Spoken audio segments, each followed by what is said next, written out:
നമസ്കാരം പ്രിയ സുഹൃത്തുക്കളെ, ഏവർക്കും അക്ഷയ കേരളത്തിലേക്ക് ഒരിക്കൽ കൂടി ഹൃദയം നിറഞ്ഞ സ്വാഗതം.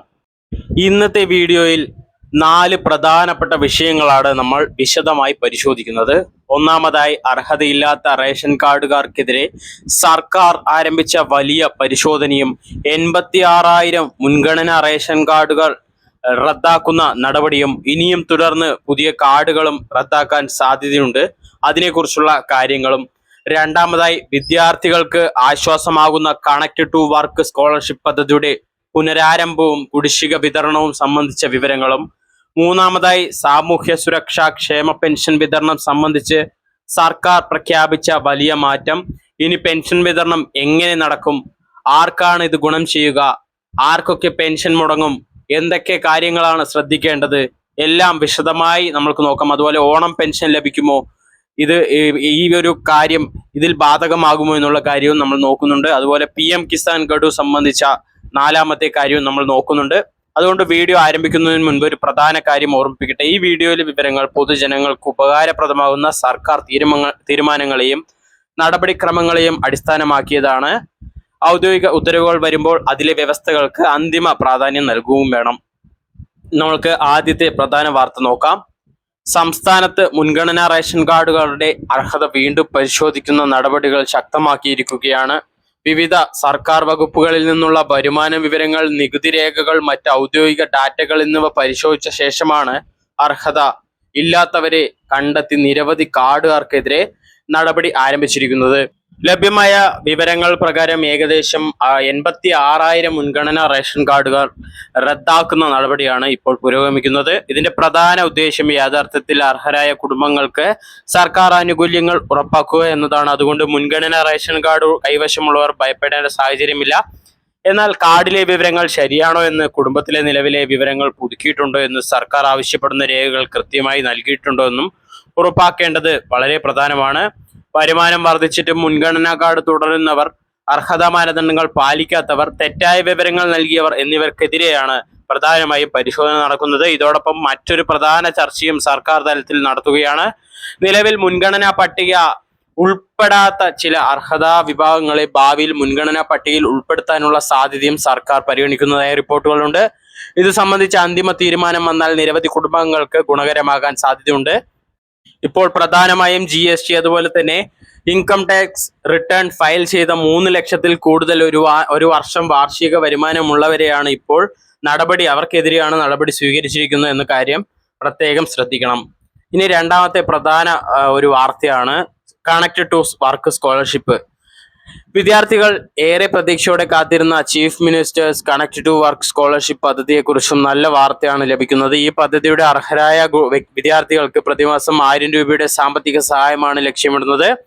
ചെറിയ തുകയാണെങ്കിൽ പോലും പഠന ചെലവുകൾക്കായി ഒരു വലിയ സഹായം തന്നെയാണ് ഈ ഒരു തുക യുവാക്കൾക്ക്. ചില കാലമായി വിതരണം തടസ്സപ്പെട്ടിരുന്ന സാഹചര്യത്തിൽ പദ്ധതി വീണ്ടും സജീവമാക്കുന്നതിനുള്ള നടപടികൾ പുരോഗമിക്കുകയാണെന്നാണ് പല മാധ്യമ റിപ്പോർട്ടുകളും ഇപ്പോൾ പറയുന്നത്. കുടിശ്ശിക തുകയും വിതരണം ചെയ്യുന്നതിനുള്ള നടപടികളും ആരംഭിച്ചിട്ടുണ്ടെന്നാണ് അറിയിക്കുന്നത്. ഈ പദ്ധതിയുടെ ഗുണഭോക്താക്കളായ വിദ്യാർത്ഥികളും രക്ഷിതാക്കളും അപേക്ഷയുടെ വിവരങ്ങൾ, ബാങ്ക് അക്കൗണ്ട് രേഖകൾ എന്നിവ ശരിയായ നിലയിലാണോ എന്ന് പരിശോധിക്കുന്നത് നല്ലതാണ്. വിതരണ നടപടികൾ ആരംഭിക്കുമ്പോൾ രേഖകളിൽ പിഴവുണ്ടെങ്കിൽ തുക ലഭിക്കുന്നത് വൈകാൻ സാധ്യതയുള്ളതിനാൽ ഇത്തരം കാര്യങ്ങൾ മുൻകൂട്ടി പരിശോധിക്കുന്നത് ഗുണകരമായിരിക്കും. സ്കോളർഷിപ്പ് ലഭിക്കുന്നവർക്ക് ഇത് വിദ്യാഭ്യാസ ചെലവുകൾ, യാത്രാ ചെലവ്, പഠനോപകരണങ്ങൾ വാങ്ങാൻ തുടങ്ങിയ ആവശ്യങ്ങൾക്ക് സഹായകരമാണ്. ഇനി അടുത്ത 3ാമത്തെ പ്രധാനപ്പെട്ട ഒരു വാർത്തയാണ് PM കിസാൻ സമ്മാൻ നിധി യോജനയുടെ 24ാം ഗഡു. ഇപ്പോൾ രാജ്യത്തെ കോടിക്കണക്കിന് കർഷകർ കാത്തിരിക്കുന്ന പ്രധാന വാർത്തയാണ്. പ്രധാനമന്ത്രി കിസാൻ സമ്മാൻ നിധി പദ്ധതിയുടെ 24ാം ഗഡുവായ 2000 രൂപ എപ്പോൾ ലഭിക്കുമെന്നതാണ് എല്ലാവരുടെയും ചോദ്യം. നിലവിൽ കേന്ദ്ര സർക്കാർ 24ാം ഗഡുവിന്റെ ഔദ്യോഗിക റിലീസ് തീയതി പ്രഖ്യാപിച്ചിട്ടില്ല എന്നാൽ പോലും വിവിധ റിപ്പോർട്ടുകൾ പ്രകാരം വിതരണക്രമം അനുസരിച്ച് ഈ ഗഡു ഒക്ടോബർ 2026, അതായത് ഒക്ടോബർ മാസത്തിൽ വിതരണം ചെയ്യാൻ സാധ്യത കൂടുതലാണ്. ഔദ്യോഗിക പ്രഖ്യാപനം വന്ന ശേഷമേ തീയതി ഉറപ്പാക്കാൻ സാധ്യതയുള്ളൂ. അതുപോലെ PM കിസാൻ പദ്ധതിയുടെ അർഹരായ ഭൂവുടമസ്ഥരായ കർഷകർക്ക് വർഷത്തിലാകെ 6000 രൂപയാണ് ലഭിക്കുന്നത്. ഇത് 3 തുല്യ ഗഡുക്കളായാണ് ലഭിക്കുന്നത്. ഓരോ ഗഡുവിലും 2000 രൂപ വീതം നേരിട്ട് ബാങ്ക് അക്കൗണ്ടുകളിലേക്കാണ് DBT സംവിധാനത്തിലൂടെ നൽകുന്നുണ്ട്. കേന്ദ്ര സർക്കാർ അടുത്തിടെ ഈ പദ്ധതി 2031 വരെ തുടരാൻ അനുമതി നൽകിയിരിക്കുന്നതും ശ്രദ്ധേയമായ കാര്യമാണ്. 23-ാം ഗഡു 2026 ജൂൺ 20-ന് വിതരണം ചെയ്തിരുന്നു.